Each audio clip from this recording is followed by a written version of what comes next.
There's no doubt one of my favorite things about traditional archery is setting up a brand new bow. It's so easy to do, so fast, and you can be out shooting in your backyard in no time. So I'm super excited because in this box I have a brand new Bear Takedown. That's my favorite takedown. It's what I travel with. It's 3 pieces. It was designed back in the 60s by Fred Bear. It's a timeless design. It's quality, and it's just a delight to shoot. So I'm gonna put one together right now. I'll show you just how fast and easy it is. So again, Fred Bear designed the takedown back in the 60s. I think production started in '69, and it's still in production today. It's an incredible bow. Here's the string. Incredible bow, and just a work of art and a beautiful, beautiful piece. So this is the takedown riser. So again, the bow's 3 pieces, an upper limb, a lower limb, and the riser. Now on the takedown, you can have it in a couple of different configurations. There's basically what's called an A and a B riser. And the difference is about 4 inches in the length. And then there's number 1 and number 3 limbs. And just shorter and longer limbs. So basically you can make a 56-inch bow with the shorter riser and the shorter limbs, or up to a 64-inch bow with the longer riser and longer limbs, or 4-inch intervals in between. So you have a 56-inch option, a 60-inch option, and a 64-inch option. I like the 56-inch option best personally because I like to hunt from a blind occasionally and from tree stands and such. I like the shorter length of the bow. So this is, and there's 2 color options. This is the all black maple. Then there's another option that's black maple and African bubinga. So here we go, building a black maple takedown. So one of the beauties of the takedown is that you can customize the poundage. If you want a lighter weight limb to shoot with, you can, in the backyard and practice, you can use a lighter weight limb. If you want a heavier weight limb for certain trips or for hunting bigger game, you can add on heavier limbs, not change your riser. So you can mix and match as you go. So there's my key parts. I got my Orion workbench, and I'm rocking and rolling. So when you look at the riser, you'll see that poundages, and you'll see that depending on the A riser or B riser, it's different poundages. So since the A riser is a little shorter, that makes it a little stiffer. The longer riser gives about a 2-pound difference. In this case, these are A risers. These are 57-pound limbs, and B risers would be 55-pound limbs. Then you'll see it a little L. That means the lower limb. You can also tell by the way the logos shake out. Upper limb, lower limb, and then the riser itself. So the way the takedown latches work, it's very simple. It's toolless. So no need to carry anything special in the field. If I'm flying, that's one of the great things. I can put this in a 3-piece bow sock, put it in a soft case. I don't even need to fly a hard lock case. So I'll put the upper limb on, and I just open up the latch, and there's a keyed pin on the back of each riser, so it can only go together one way anyway. So you just bring that limb in, lock it into place, close the latch. It's that fast, it's that simple. Now I have my upper limb in. Now with the lower limb, same thing. I'll notice the keyed point. Bring that in, little wiggle, snap. There you go. Bow's pretty much built. Now it's just a matter of getting the string on. The string that comes with the bow, you're gonna notice 2 different size loops. One's a smaller loop, one's a bigger loop. Basically, easy way to remember this is that when you recurves, you always want to store unstrung. So you're going to string this bow and unstring it quite a bit. Now, the lower loop basically goes on the limb and stays there, never comes off. The upper loop, because it's going to be, as it's strung and unstrung, needs to slide over that limb. So it's a little bit bigger. So what I'll do is I'll go ahead and put that upper loop on the limb. See how it can now slide freely from when I want to string it. The lower loop, I'll just hook under the notches, and there we go. So then now all I need is a bow stringer, and I can string the bow.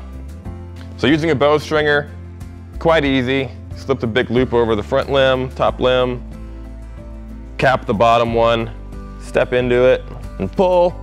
That'll flex it enough to get that string seated in the front loop. So now I have a strung bow. Now that I have the bow strung, all I have is a few final steps. I'm ready to go shoot. Now the key thing in setting up a traditional bow is your brace height. And that's the distance measured from this lower part of the grip to the string. And all you need is a basic bow square to do this and set it up properly.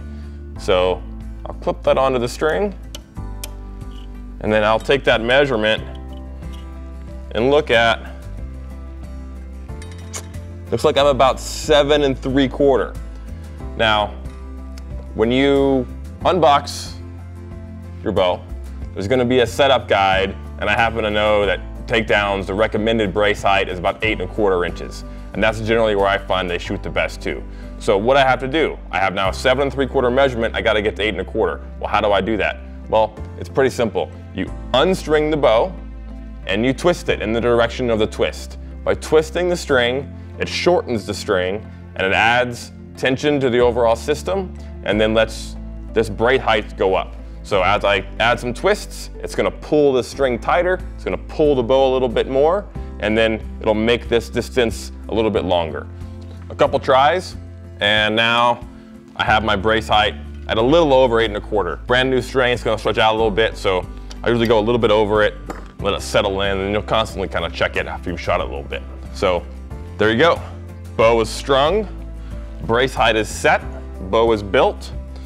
Just a few little final steps. One being adding a brass knock. So how do you locate that brass knock on the string? Easiest way to do it, get back out your bow square, set it right on the shelf. So there's a square on the string, it's sitting on the shelf for the arrow rest. And all you basically do is come in off that top edge, and that's where you're gonna crimp your brass. So have that, just kind of eyeball it there on the string. And this will be kind of using crimp pliers. I'll kind of set that in a mostly there location, and I won't even set this thing permanently just yet. I'll shoot it a little bit, so I can actually move it on the string a little. But this will be a good start, and then once I've shot the bow some, and I have it just where I want it, then I'll go back and finalize that location. So right now I can move that. See, it's already shifted up a bit. I'm gonna slide it right into the position I want it. There we go. So, good to go. Now I have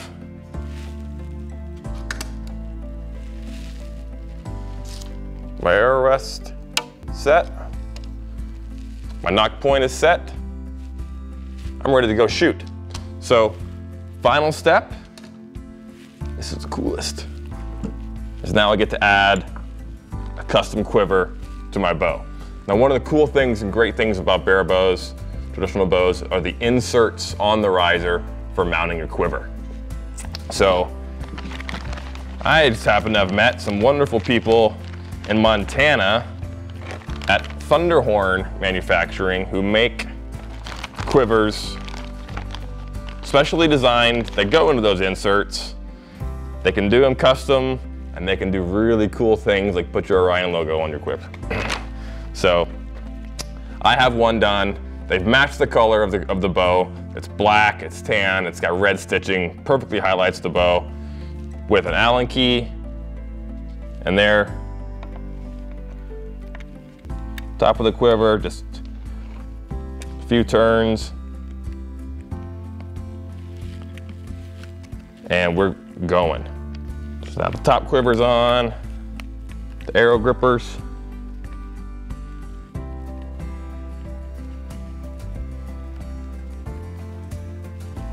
I have a classic bow, some modern flare, a custom quiver. I'm ready to mount some arrows. hit the yard, and start shooting. So what we did here is we built the bow, we set our brace height, we put our brass string knock, and now added my quiver, and that's it. I'm ready to go shoot. It's that fast. Now, traditional archery is very rewarding in that sense. I can't think of a more fun way to spend time in the backyard shooting at targets than by shooting a stick and string. It's you pulling that string, putting all the energy into that arrow, watching it fly. It's just a fun way to enjoy archery. Now, if you're interested in traditional archery, please check out Bear's website. Please check out Traditional Bow Hunter magazine. Great stories from the field, great tips and tricks. And check out threeriversarchery.com. They have all the supplies you need, from crimpers to your bow square to anything else you might need from Bear, from other great manufacturers in the traditional archery world. So please check them out. And if you're also interested in joining a club and learning from friends, check out the Compton Traditional Bow Hunters and Professional Bow Hunter Society. There's a lot of knowledge out there. This is a fun sport to enjoy with friends. Travel the country, go to some 3D shoots. Just have a good time shooting a bow.